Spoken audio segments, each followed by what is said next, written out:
Троицко-Печорском районе Республики Коми в предгорьях Северного Урала расположен самый крупный резерват в Европе – Печора-Илочский государственный природный биосферный заповедник. Это особо охраняемая природная территория площадью 721 тысяча гектаров.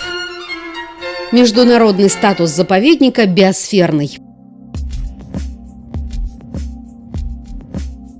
На территории государственных природных заповедников полностью изымаются из хозяйственного использования особо охраняемые природные комплексы и объекты.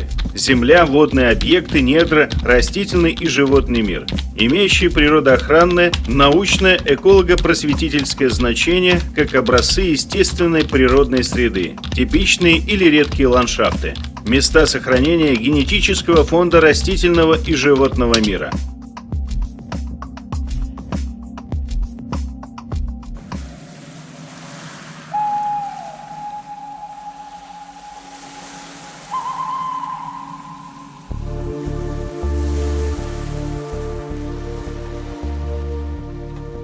На заповедной территории запрещены все виды деятельности. Это нетронутая природа.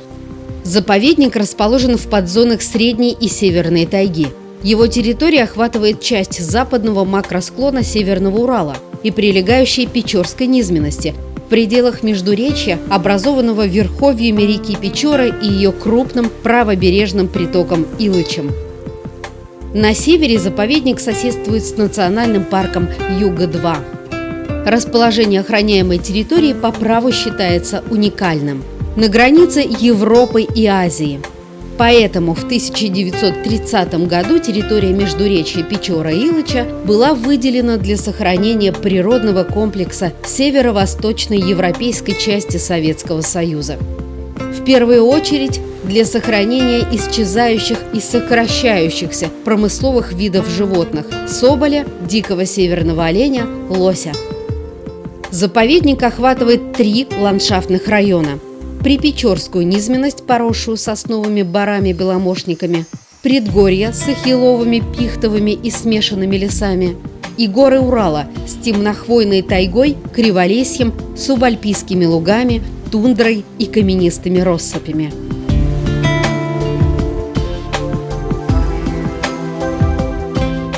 Много в заповеднике и труднопроходимых заболоченных участков. На огромнейшей территории заповедника сохранились леса, которые в течение многих столетий развивались без вмешательства человека. Лесом покрыто 86% всей территории. В Европе таких огромных нетронутых лесных массивов больше нигде не осталось. Здесь можно увидеть все видовое разнообразие флоры и фауны, характерное для этой климатической зоны. Научная и культурная ценность территории просто уникальна. Именно поэтому в 1995 году Печора-Илычский заповедник с буферной зоной и национальный парк Юга-2, где также сохранились уникальные природные ландшафты, были включены в список объектов природного и культурного наследия ЮНЕСКО под общим названием «Девственные леса Коми». Известен заповедник большим разнообразием животного мира. Здесь зарегистрированы и обитают 52 вида позвоночных животных, от самых больших лося и медведя до крошечной бурозубки, вес которой чуть больше 2 граммов. На места гнездования прилетают 167 видов птиц. Еще 83 вида отмечается на пролете. В реках встречаются 18 видов рыб. Среди них европейский хариус, сиг, налим, щука, а в верховье рек Печора и Илыча с их главными притоками основные места нереста семги.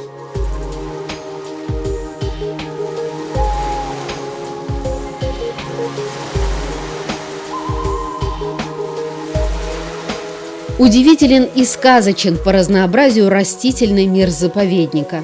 На его территории произрастают более 780 видов высших растений, 410 видов мхов, более 680 видов грибов, 859 видов лишайников. Печора-Илочский заповедник по числу изученности лишайников занимает первое место среди заповедников России. Такое разнообразие лишайников свидетельствует о высокой степени сохранности территории.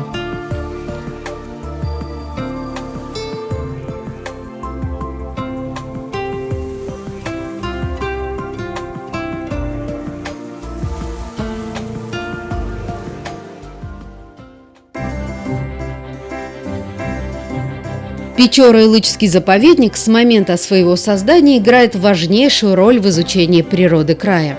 Сегодня в штате заповедника трудится около 70 человек, в том числе научные сотрудники особо охраняемой природной территории. В нелегких полевых условиях они проводят исследования, результаты которых опубликованы в 16 томах трудов заповедника и во многих других научных изданиях.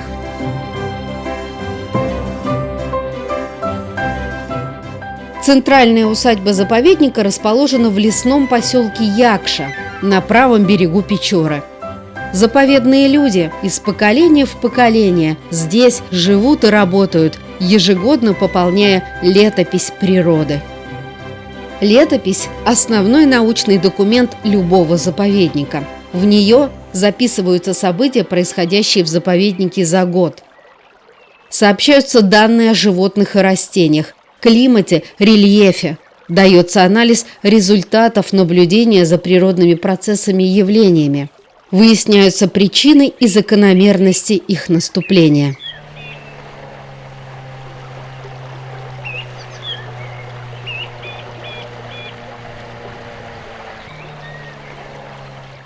Научный сотрудник Печора-Илычского заповедника фенолог Татьяна Тертица ежегодно ведет наблюдение за урожаем ягод. В самый пик урожая клюквы она и лаборант Оксана Шарова отправляются на Гусиное болото собирать ягоды, чтобы затем оценить урожай по пятибалльной шкале. Гусиное болото находится в боровом участке заповедника и отличается богатой флорой и торфяными залежами. Сотрудники заповедника говорят, что по дороге на болото можно встретить лесных оленей. Нам попалось только неоспоримое свидетельство их присутствия. Один из оленей потерял свой рог. Это дикий северный олень, включенный в Красную книгу Республики Коми. На участке 20 на 20 метров фенологам предстоит собрать все ягоды клюквы до единой, так называемый метод сплошного сбора. Собираем все полностью. Сухие, гнилые, еденные, спелые, зеленые, все ягоды подряд. Потом в лаборатории начинаем их разбирать. Хорошие отдельно, все остальные тоже пересчитываем и записываем общее количество ягод. Затем взвешиваем хорошие ягоды и определяем хозяйственный урожай. То есть это тот урожай, который пользуется в хозяйственных целях. А затем мы складываем количество хороших ягод и плохих и определяем уже биологический урожай. То есть тот урожай, который в принципе мог бы быть, если бы были хорошие условия произрастания. У нас около пробной площади заложены 3 фенологические площадки. Они размером 0,5 на 4 метра. И начиная с ранней весны, когда появляются бутоны, мы раз в неделю сюда приходим и пересчитываем все генеративные органы. Сначала там появляются бутоны, потом появляются цветы, мы их считаем тоже. И так до стадии зрелых ягод. В процессе этого пересчета мы определяем, сколько генеративных органов на какой стадии погибает. И затем определяем, что повлияло на это. Заморозки, или были дожди, или была засуха, или там, в общем-то, какие-то другие природные явления. С 1980 года ученые в заповеднике наблюдают за созреванием клюквы, морожки, брусники, голубики и черники. Выяснилось, что урожай во многом зависит от погоды, а погода, как известно, капризна и непредсказуема. Впрочем, в этом году Татьяна Тертица оценила созревание ягод на хорошо и отлично. Особенно уродились шиповник и рябина, а вот урожай жимолости и черемухи ниже среднего.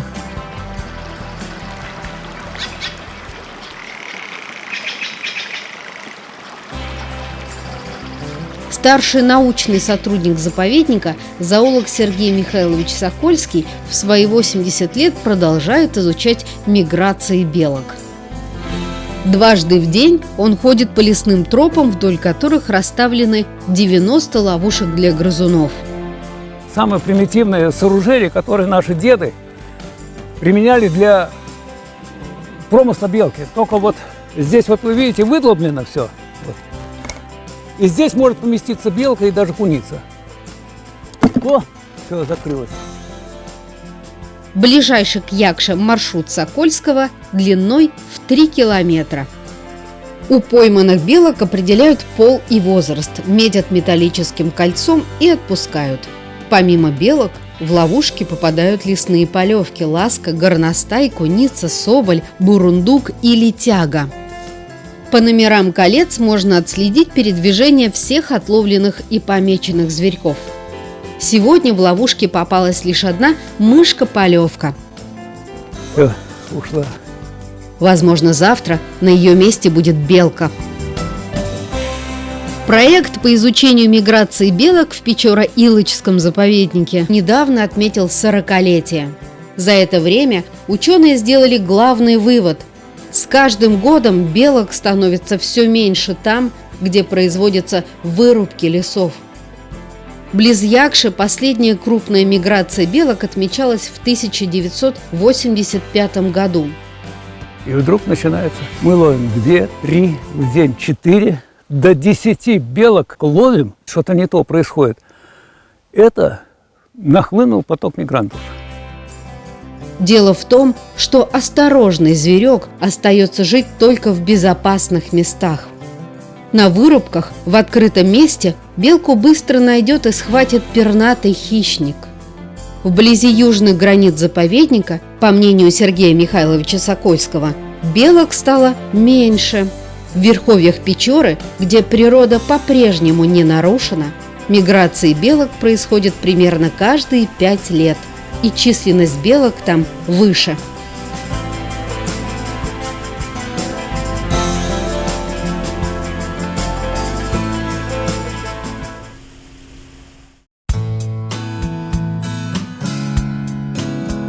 Долгое время заповедником руководил Корнелий Оттович Мигалинский. Заслуженный работник Республики Коми, почти 40 лет проработал директором Печора-Илычского государственного заповедника. В 1960 году молодой специалист, дипломированный учитель биологии и химии, попал в заповедник по распределению из города Горького и начал свою работу как зоолог и орнитолог. Вел наблюдение за бобрами и тетеревинами. Сегодня Корнелий Оттович на заслуженном отдыхе, но продолжает участвовать в работе научно-технического совета заповедника. Хранитель всевозможных энциклопедических знаний об окружающей среде, Мигалинский уверен, общество, наконец, пришло к идее сохранности флоры и фауны планеты. Ну, сейчас мы понимаем, что делаем не очень хорошо, поскольку трансформировали окружающую природу довольно сильно, вырубили леса. А вот чтобы сохранить в естественном развитии и сохранить то природное разнообразие, которое было на этой территории, вот для этого, пожалуй, основная цель заповедника-то и есть. Молодым ученым, стоящим сегодня на страже дикой природы Севера, Корнелий Оттович советует чаще бывать в тайге и меньше времени проводить у компьютера. Заповедник, уверяет ученый, уникальное место, позволяющее в полном объеме собрать материал для научных исследований. Молодым начинать надо не с каких-то там институтов научно-исследовательских, а вот заповедников из поля. Здесь много интересного. Я вот проработал 43 года в заповеднике, но даже всю-то территорию толком не прошел. Хотя во многих, конечно, местах бывал. Для сотрудника здесь очень интересно, я считаю. Очень интересно. Сейчас тем более возможности. Это раньше можно было трудно выехать туда-сюда. Сейчас интернет позволяет связаться с коллегами и так далее. можно работать и нужно работать в заповедниках.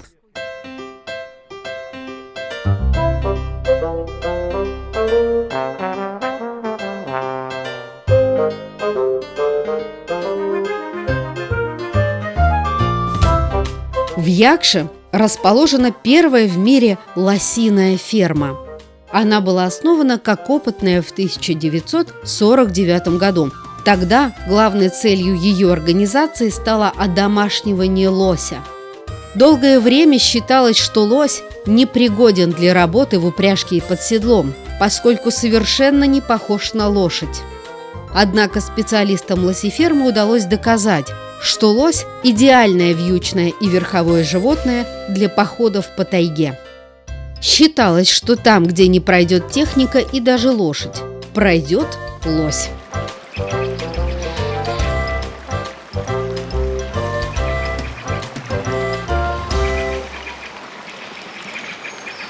При одомашнивании лосей важно, чтобы ручным стал каждый родившийся на ферме лось. Однако домашними лосей в прямом смысле нельзя назвать до сих пор. Как рассказывает методист Андрей Сацук, годовалый лось, отпущенный на волю, никогда не забывает своих воспитателей, но может запросто выжить в природе. Первые же вот наши контакты с ними, первые, так сказать, человеческие отношения. И если его вот так вот не взять на руки, и дней 5 пройдет, он будет ходить с нашей домашней лосихой, через неделю это уже будет просто дикарь. Его будет очень сложно снова вернуть, так сказать, к человеку, как-то приручить. Он так останется диковатым, с ним практически ничего нельзя будет делать. То есть у них нет еще наследственно закрепленных каких-то генетических изменений. Это обычные животные. Новый вид домашнего животного, после стольких тысячелетий уже устоявшегося культурного земледелия, скотоводства и так далее, может быть, даже и не нужен. А вот в таком вот состоянии, в каком мы их как бы и содержим, используем, если его не прерывать процесс, он так и будет. Он в конце концов станет домашним. Но это опять же тысячелетия пройдут. А мы сейчас просто их используем для другой цели. Они домашние для нас, они ручные. И их можно, так сказать, показывать, их можно брать молоко, чем мы, собственно, и занимаемся. Молоко берем, используем их как животных, которые можно вот лосетерапией заниматься. Вот так погладил по шерсти, и приятно и тебе, и ему.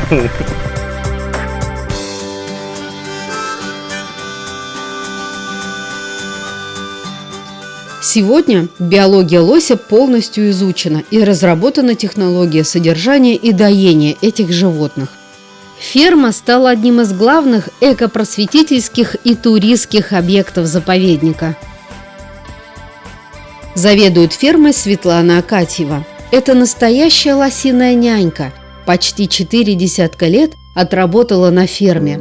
Вопреки всем научным теориям, Светлана Акатьева считает, что с каждым следующим поколением лоси все-таки становятся все более доверчивыми и покладистыми. Раньше были агрессивные, сейчас нету таких у нас. Кто вредный, кто капризный, кто вообще вот сама доброта. Это же ведь зависит еще очень много от воспитания, от человека, который с ним общается. Каждый день Светлана Владимировна ходит в этот огромный многокилометровый загон проверять и подкармливать своих подопечных.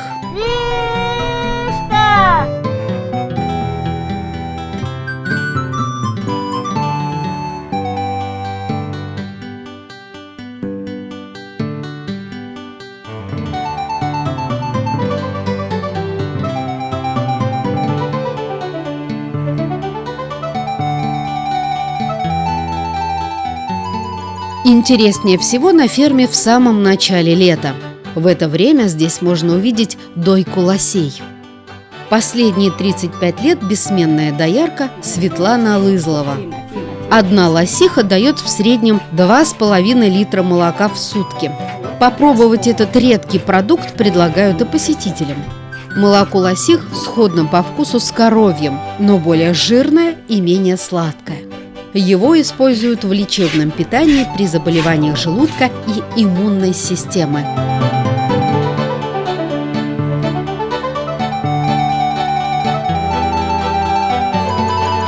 Лосят содержат в отдельном загоне и кормят из бутылочек. На ручном вскармливании в заповеднике выращено более 500 лосей. Феня.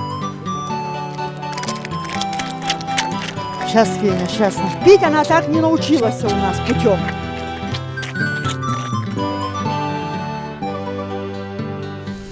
Лосиная ферма далеко не единственный объект заповедника, который вызывает интерес туристов. У истоков Печоры вытянулся с севера на юг узкий хребет с крутыми каменистыми склонами. Здесь расположено горное плато Мань-Пупунёр с 7 каменными великанами. Это место посещают путешественники со всего мира. Мань-Пупунёр на языке манси означает «малая гора идолов». Так нарекли плато оленеводы-вагулы. Охотники Коми именуют его Итчет-Балванаис – «малые болваны». На огромном, открытом ветрам плато возвышаются 7 столбов высотой от 22 до 50 метров. Экскурсия на плато рассчитана на 8 дней, за которые путешественники увидят достопримечательности, расположенные на границе заповедника по реке Илыч. Длина пешей части маршрута от кордона Устляга до плато Мань-Пупунёр и назад 72 километра.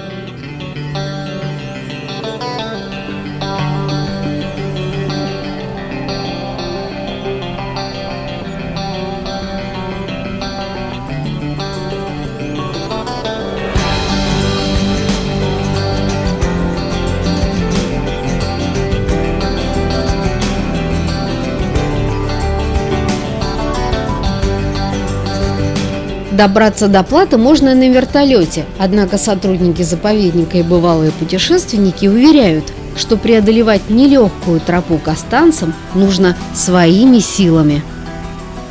Уникален весь путь к древним каменным идолам. Начинается он у старинной деревни Усть-Илыч, которая располагается в месте впадения Илыча в Печору. Река Илыч – правый приток Печоры, длиной в 411 километров. Площадь бассейна – 16 тысяч квадратных километров. Живописные берега Илыча. За каждым новым изгибом реки неповторимый и восхитительный вид. Примечательно, что утки здесь совсем не боятся людей. Кажется, эти птицы чувствуют, что на заповедной территории им не грозит опасность. Река Илыч является заказником республиканского значения и одновременно естественной границей заповедника территории. Закон охраняет нерестилище ценных видов рыб, семги и европейского хариуса. Поэтому на ее берегах расположены кордоны – пункты охраны заповедника. Всего в заповеднике 9 кордонов – Полой, Собинская, Шайтановка, Шежим-Печорский, Исперет, Шежим-Дикост, Устляга, Укью и Верхняя Ваджика. На пути к плато их будет 3. На них ведут круглогодичное наблюдение государственные инспекторы. Ну хорошо, спасибо. Потом сейчас на связи выйду, в гору иду.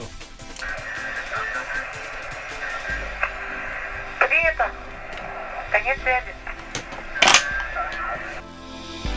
В задачу стражи порядка входит не только охрана территории от браконьеров. Госинспекторы несут дежурство весь пожароопасный период, участвуют в расчистке дорог и просек, ведут учет таежных зверей и птиц на постоянных маршрутах. В штате службы охраны 22 человека, а территория разделена на 4 лесничества. Огромная, труднодоступная территория девственных лесов не защищена от злого умысла или небрежности человека, как от стихии. Как правило, возгорание на заповедной территории происходит во время гроз и ударов молнии. Поэтому организация и осуществление охраны и защиты лесов от пожаров является важным и самым ответственным звеном во всей деятельности заповедника.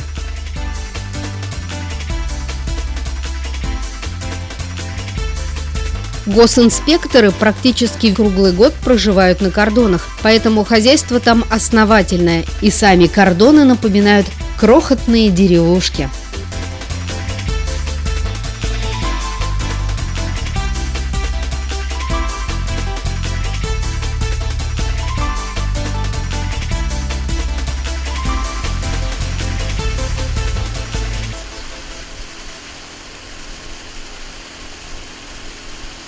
Старший инспектор Нижнеилычского лесничества Иван Собянин 17-й год работает в заповеднике.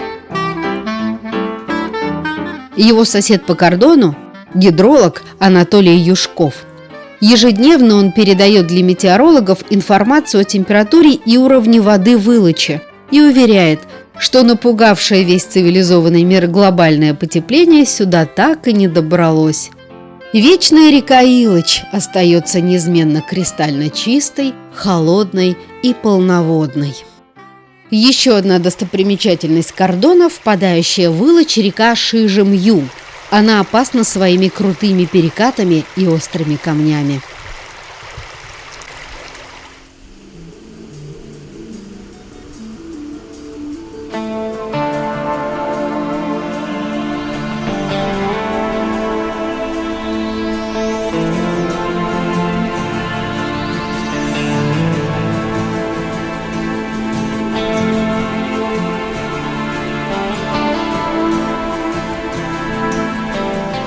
Через 30 километров третий кордон и место ночевки – Усть-Ляга. Здесь в Илыч впадает река Малая Ляга, а Илыч проходит между двумя горами – Ляга-Чугра и Волган-Чугра.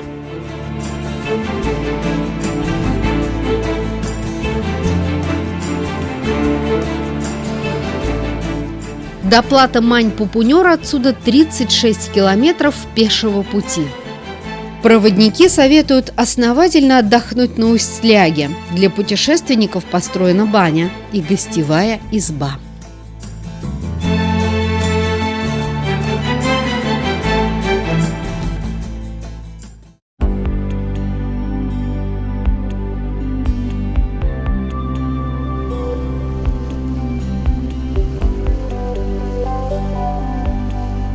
Поход на плато уже в самом начале может оказаться полным сюрпризов. Нетронутая природа щедра на подарки.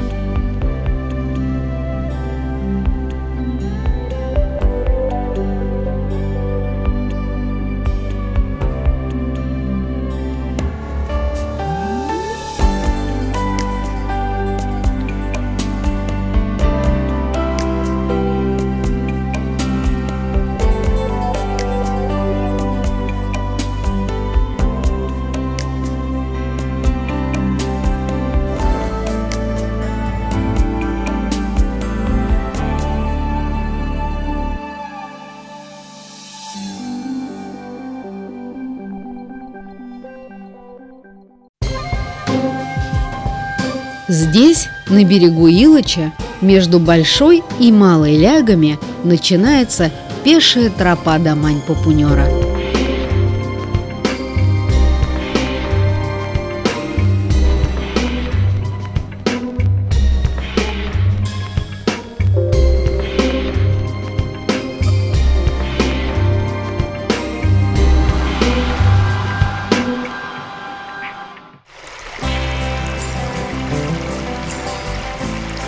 Первая ночевка на 20-м километре. На берегу Ляги обустроено место для отдыха.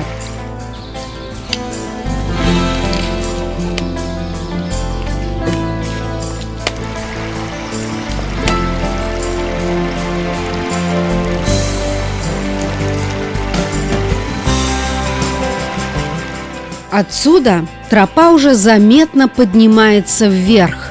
Ежегодно перед началом туристического сезона ее расчищают от поваленных ветром деревьев. В сентябре здесь уже чувствуется дыхание поздней осени, а тропа достаточно влажная. Пройти можно только в соответствующей экипировке и обуви. Зато в это время не беспокоит мошка.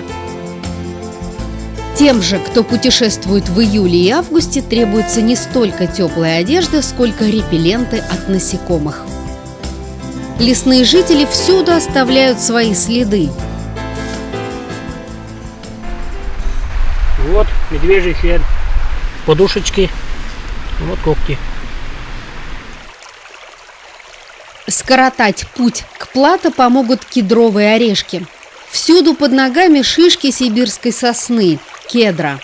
Главное – успеть собрать их раньше мохнатых и пернатых местных жителей.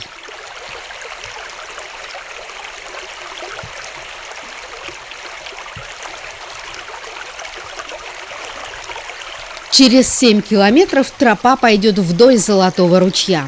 По рассказам нашего гида Владислава Попова, если оставить носовой платок на несколько дней в ручье, он покроется тонким слоем золотой пыли.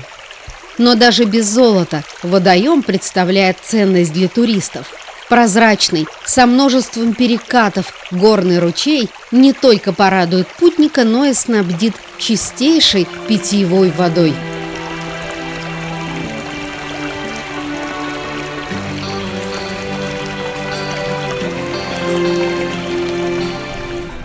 Последние 6 километров к плато особенно трудны.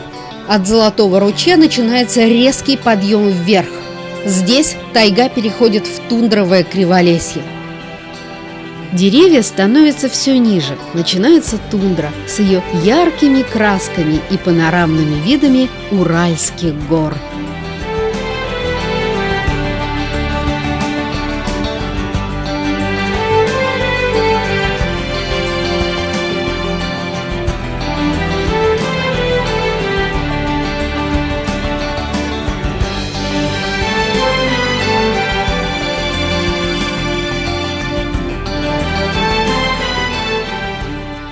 А станцы сложены трудноразрушаемыми серицито-кварцитовыми сланцами.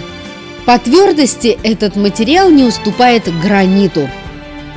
Своей причудливой формой болваны обязаны воздействию ветра и воды, жары и мороза. Так что от единой каменной горы в процессе выветривания остались лишь 7 столбов.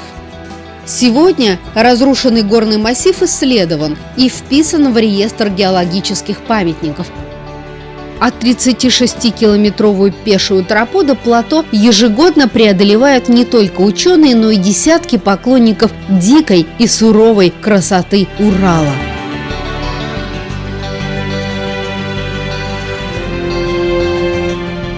Мансийская легенда гласит, что это были богатыри, шедшие под предводительством своего шамана на восток, чтобы погубить вагульский народ.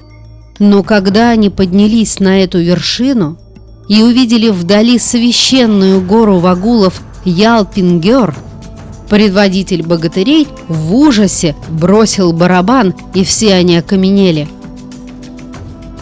Барабан тоже окаменел, превратился в гору. Поэтому она называется Койп, что означает «барабан». Само название Мань-Пупунер переводится с мансийского как «малая гора идолов». С тех пор это место стало особым, как говорят, сакральным, тайным, особо оберегаемым и почитаемым. Здесь совершали обряды поклонения и жертвоприношения манси. Позже сюда начали приходить жители коми-деревень, вслед за ними исследователи и путешественники. Плато по праву считается одним из красивейших мест планеты.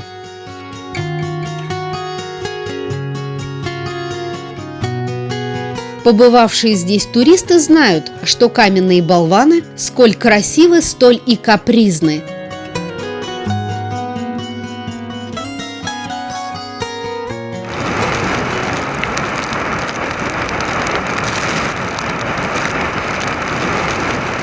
Погода здесь может измениться в любой момент, и исполины в минуты скроются из вида в густом и влажном облаке.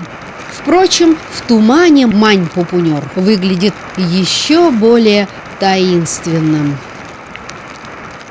На случай непогоды в километре от болванов установлен двухэтажный гостевой дом с печкой, кухней и спальней. В уютном и теплом домике свободно разместятся 10 человек. Внутри есть все необходимое для ночлега и горячего ужина. Но уж если непогода задержала вас на плато, и вам довелось пережить не одну ночь под непрерывным наблюдением каменных идолов, готовьтесь к неожиданностям. Возможно, внизу, в привычном мире людей и машин, ваша жизнь внезапно поменяется.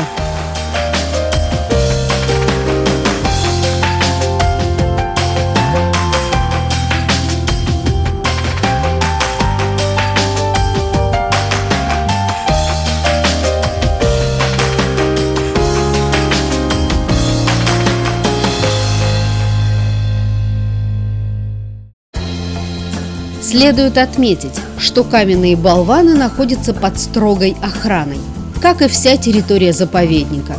Посещать Мань-Папунер можно только с пропуском администрации заповедника. Наличие документа проверят на въездных кордонах. Туристам, соблюдающим правила пребывания на охраняемых территориях, в заповеднике всегда рады.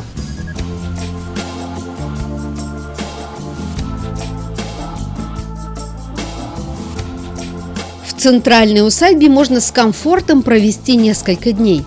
Для приема посетителей, проведения научных конференций и семинаров в Якше запланирован целый гостевой комплекс. Дом для проживания посетителей и специалистов заповедника, баня, душевые, беседка и отдельные домики для семейного отдыха.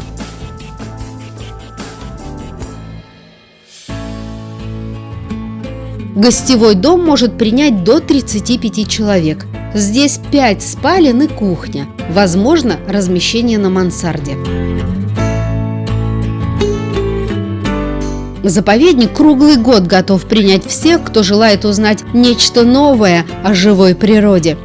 Эколого-просветительская деятельность в Печора-Илочском заповеднике ведется с 1996 года. Ее организация осуществляется отделом экологического просвещения. Основная воспитательная работа проводится в Музее природы Печора-Илочского заповедника. Официально он был открыт в 1973 году, но коллекционный материал начали собирать со дня образования заповедника.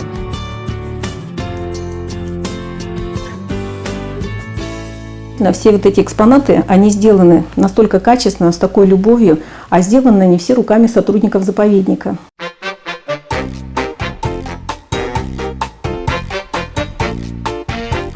Основа экспозиции животных во всех естественно-научных музеях – диорамы.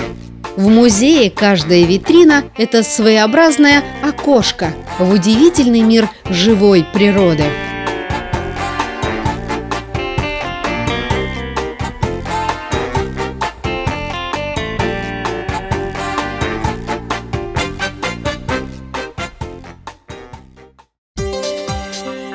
Одно из наиболее важных направлений работы отдела экопросвещения – формирование так называемого экологического сознания у подрастающего поколения. Такой подход ученые считают наиболее верным для сохранения природы будущими поколениями. Заповедник заключил договоры с отделом образования и всеми учебными учреждениями Троицко-Печорского района.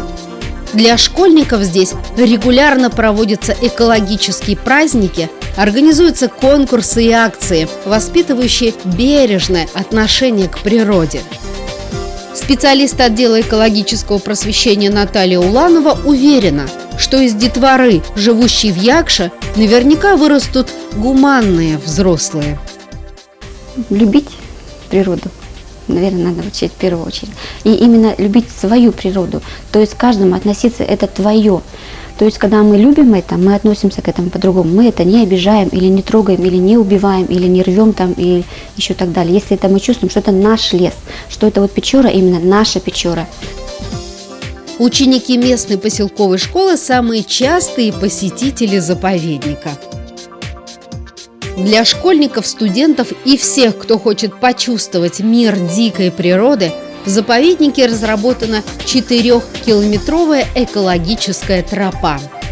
Особенность проекта – увлекательная форма экскурсии, рассказывающая о животном и растительном мире.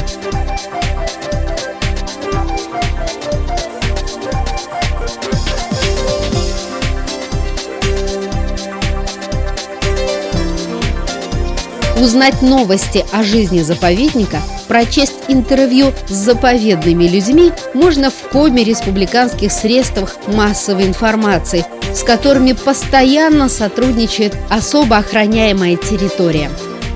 Отдел экологического просвещения организует выпуск полиграфической продукции и сувениров.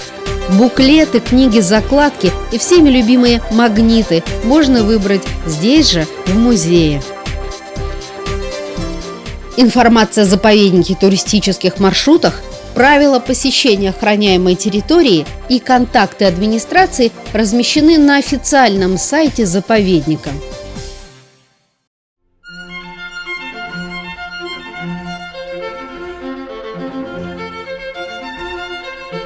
Более 80 лет назад государство передало удивительное по богатству природных ресурсов место в междуречье Илыча и Печоры под охрану закона. Благодаря этому сегодня мы можем любоваться красотой и силой северной приуральской тайги, радоваться чистоте рек и тайнам древних гор. Имеем возможность изучать естественные процессы, идущие в природе без вмешательства человека. И как бы хотелось, чтобы, возвращаясь в родные края, посетители заповедных уголков в качестве невидимого дара уносили в своих сердцах желание преобразовать техногенный мир своих городов в гармоничный союз человека и природы.